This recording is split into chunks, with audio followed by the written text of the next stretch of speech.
So hello again. Today I am going to continue the rules of softball. So we have rule number 9 and other three remaining rules. So let's start with rule number 9. Rule number 9, dead ball, ball and play. Section number 1, the ball is dead. The ball is dead and not in play in the following circumstances. A, when the ball is batted illegally. B, when the batter steps from one box to another when the pitcher is taking the signal or appears to be taking the signal from the pitcher's plate or steps on the pitching's plate. Sorry for the noise of the dogs in the background when you hear it. When no pitches is declared. And third, when a pitch ball touches any part of the batter's person or clothing, whether the ball is struck at or not. And also, when a foul fly ball is not caught, and also when the offensive team causes an interference. Next, we have the section number 2. The ball is in play. The ball is in play in the following circumstances.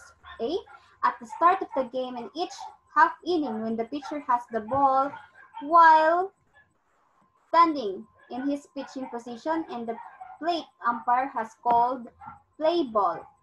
When the infield rule is in force, when a thrown ball goes past a fielder and remains in a playable territory, and also when a fair ball strikes an umpire or runner on fair ground after passing a fielder, excluding the pitcher, and no other fielder had chance to make an out, or touching a fielder, including the pitcher.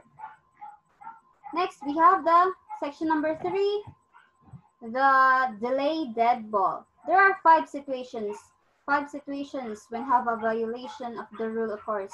An umpire recognize it and the ball remains live until the conclusion of the play. These situations are: first, an illegal pitch. Second, catcher's obstruction. Third, for the flex player only, plate umpire interference. And fourth, obstruction. And fifth, detached equipment contacting a thrown ball, a pitch ball, or a fair batted ball.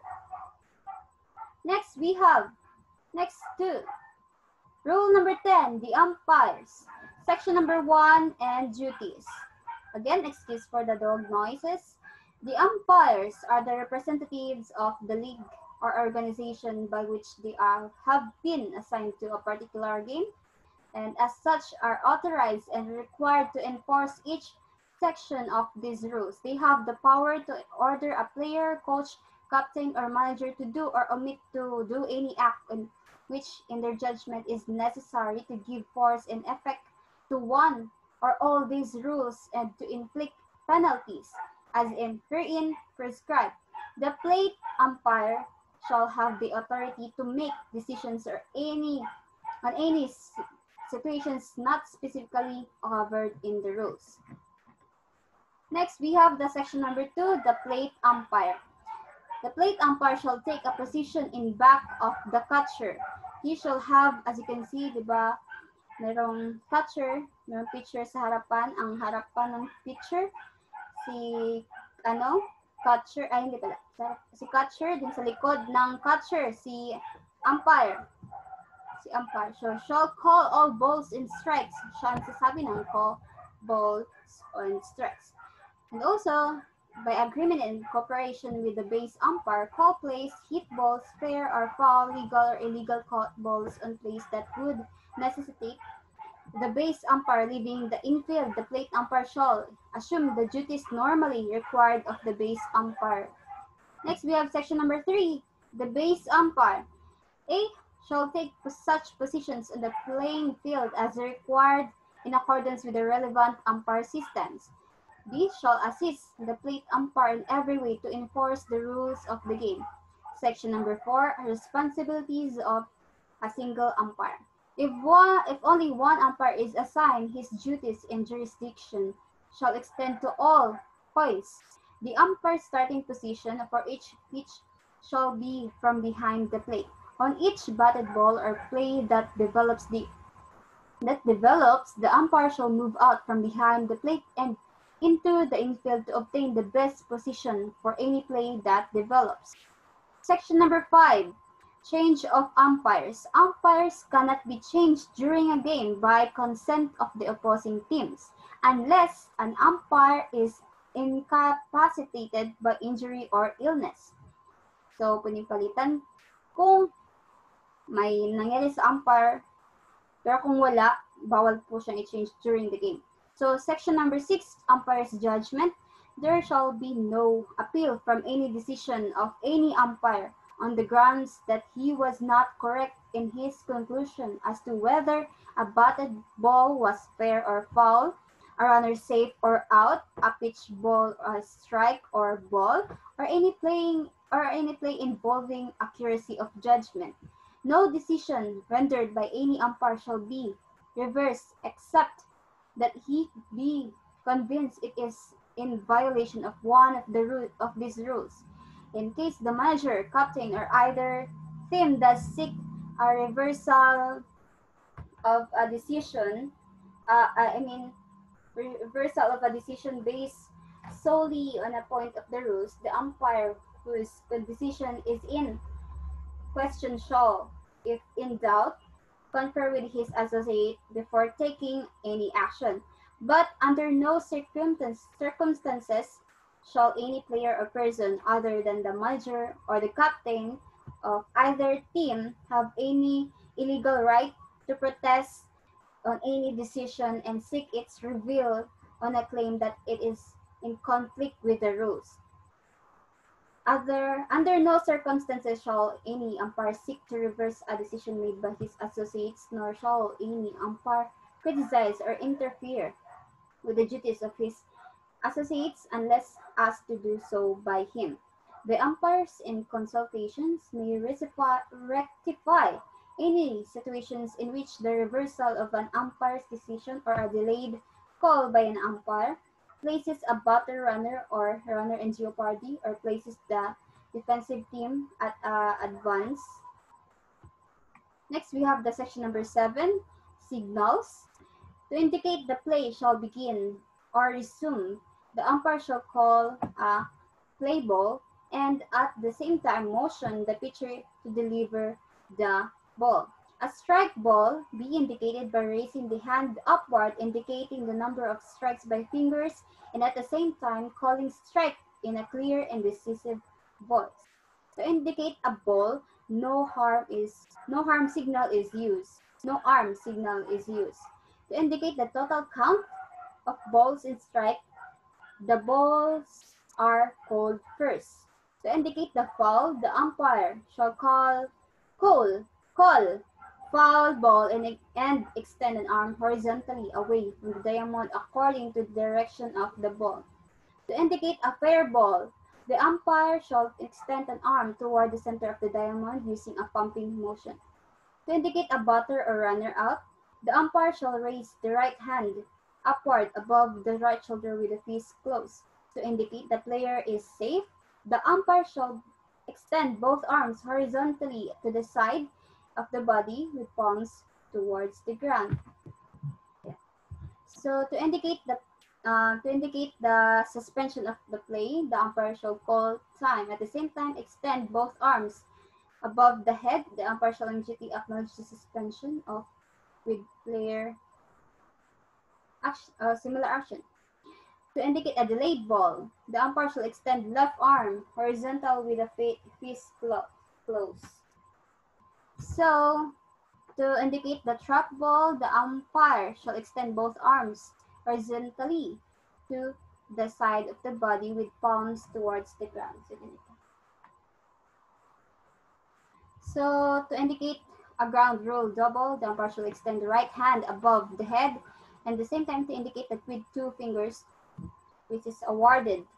To indicate a home run, the umpire shall extend the right hand and close fist close above the head and circle the arm clockwise movement. So I think ganito. So next we have to indicate an infield fly. The umpire shall call infield fly if where the batter is out. The umpire shall not extend one arm above the head.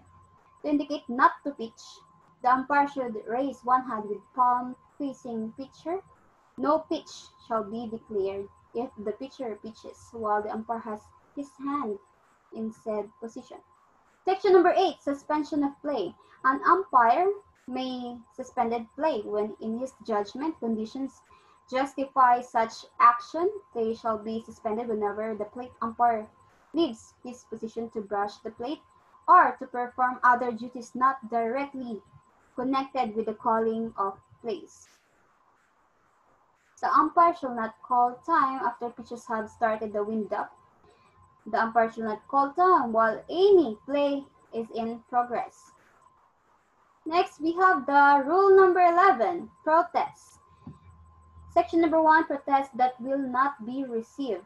Protests shall not be received or considered if they are based solely on a decision involving the accuracy of judgment on the part of an umpire, or if the team lodging the protest won the game. For examples of protests that will not be considered are whether a batted ball was fair or foul, whether a runner was safe or out, whether a pitch ball was strike or a ball, whether a pitch was illegal or legal, whether a runner did or did not touch a base, or also whether a runner left the base too soon, or a caught fly ball, or a fly ball was or was not caught legally. Next, section number 2, protests that will be received. Protests shall be received and considered include matters of the following types. Second, failure of an umpire to apply the correct rule to a given situation. And third, failure to impose the correct penalty for a given violation. So, yun lang yung mga protest na pwede nilang tanggapin. Next, we have section number 3, protests involving judgment and interpretation of rule. Protests may involve both a matter of judgment in the interpretations of a rule. An example of a situation of this type follows: with one out and the runners on second and third bases, the batter flied out. The runner on the third tugged up after the catch. The player on the second did not. The runner on the third crossed the plate before the ball was played at the second base for the third out. The umpire did not allow the run to score. The questions as to whether the runners left their bases before the catch and whether the play at second was made before the player on the third crossed the plate are solely matter of judgment and are not protestable. The failure of the umpire to allow the run to score was a misinterpretation of a playing rule and was a proper subject for a protest.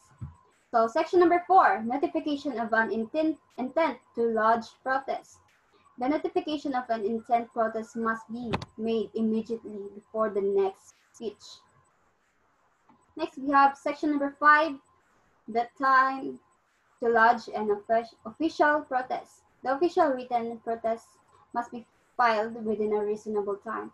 In the absence of a league, for example, in the absence of a league or tournament rule fixing the time limit for filing a protest should be considered if filed within a reasonable time, depending upon the nature of the case, with the difficulty for obtaining the information on which to base protest. Second, within 48 hours after the scheduled time of the contest is generally considered a reasonable time.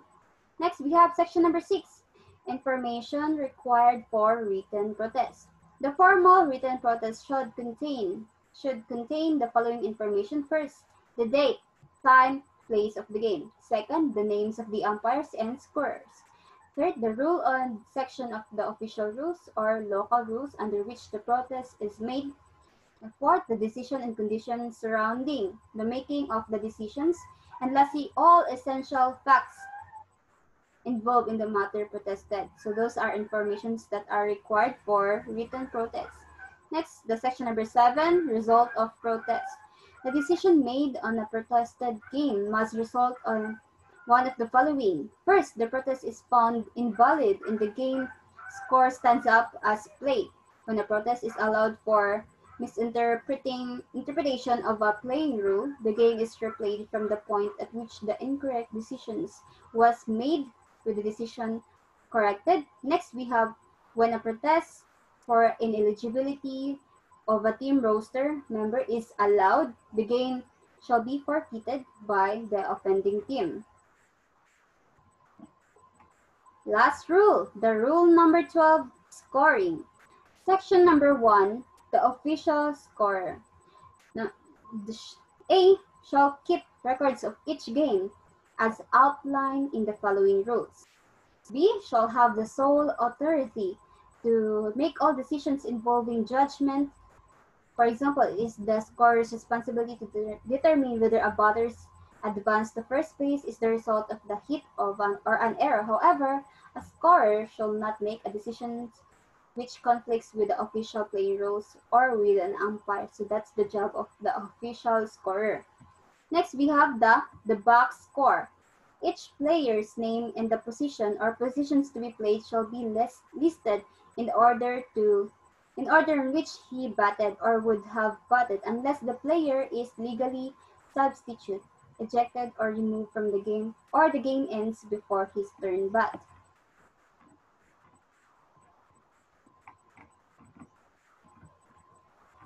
Next, we have the section number 3, base hits shall not be recorded. A base hit shall not be scored in the following cases. First, when a runner is forced out by a batted ball or would have been forced out, except for a fielding error. Second, when a player fielding a batted ball retires a preceding runner with an ordinary effort. And third, when a fielder fails in an attempt to retire preceding runner in the scorer's judgment and the batter runner could have been retired at the first base. And lastly, when a batter runner reaches first base safely as a result of a preceding runner being called out for interfering with a batted or a defensive player. So those are the reasons for base hits that shall not be recorded. Next, we have the section number 4, sacrifice fly balls. A sacrifice fly is scored when with less than 2 outs. A, the batter scores a runner with a fly ball which is caught, or the ball or the line drive handled by outfielder or an infielder running in the outfield is dropped and the runner scores, and in the scorer's judgment, the runner could have scored after the catch had the fly ball been cut. Excuse me. Next, we have the section number 5, runs batted in. The run batted in is a run scored because one of the following reasons. First, a safe hit. A safe hit. Second, a sacrifice bunt or slap hit for flex player or sacrifice fly for flex player and SP player. Third, the fall fly caught, an infield pulled out or fielder's choice. Fourth, we have a runner forced home because of obstruction, the batter being hit with a pitch ball or being given a base on balls. And lastly, a home run and all runs scored as a result. So that is runs batted in. So section number 6, pitcher credited with a win. A pitcher shall be credited with a win in the following situations. First, when he is the starting pitcher and has pitched at least 4 innings and his team was not only in the lead when he is replaced, but remains in the lead for the remainder of the game. And second, when a game is ended after 5 innings of play and the starting pitcher has pitched at least 3 innings and his team score more runs than the other team when the game is terminated. Section number 7, the pitcher charged with a loss. A pitcher shall be charged with a loss regardless of the number of innings he has pitched if he is replaced with when his team is behind in the score and his team thereafter fails to tie the score or gain the lead. Next, we have the section number 8, game summary. The summary shall list the following items in this order. First, the score by innings and the final score. Second, the runs batted in and by whom hit. Second, 2 base hits and by whom hit. Third, 3 base. Fourth, the 3 base hits and by whom hit. Fifth, the home runs and by whom hit. Sixth, sacrifice flies and by whom hit. Double plays and players participating in them. Triple plays and players participating in them. Number of walks given by each pitcher, number of batters struck out by each pitcher, number of hits and runs allowed by each pitcher, the name of the winning pitcher, the name of the losing pitcher, the time of the game, the names of the umpires and scorers, stolen bases and by whom, sacrifice bunts, the names of batters hit by a pitch ball and pitcher who hit them, the numbers of wild pitches made by each pitcher, the number of fastballs made by each catcher. Next, we have section number 9, stolen bases. For the flex player only, stolen bases are credited to a runner whenever he advances one base unaided by a hit, a put out, an error, a force out, a failure choice, a pass ball, a wild pitch, or an illegal pitch. This includes a batter runner advancing to second on awarded base on balls. Section number 10, last but not the least. Section number 10, records of forfeited games. All records of a forfeited game shall be included in the official records except that of the pitcher's one loss record. So I think that's all the rules of the softball. So I hope you learn something. I have imparted the knowledge about the rules of the softball. And also sorry for the background noises earlier and the low quality camera. And I hope that's all. Stay safe everyone. Thank you.